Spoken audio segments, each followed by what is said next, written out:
uMjolisi isilo sama-2K wenza imanga labana enkundla zokuxhumana eshaya ingoma yeBhova umgqumeni ufaka khumalo ongasekho emhlabeni.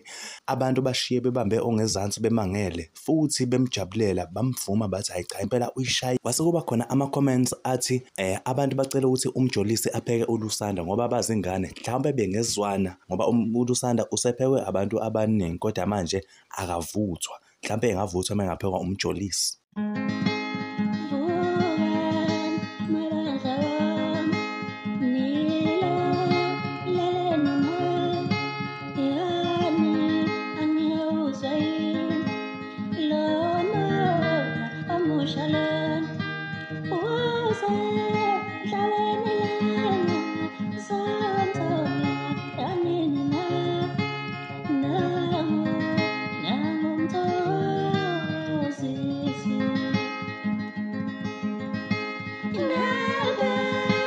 Sentalani,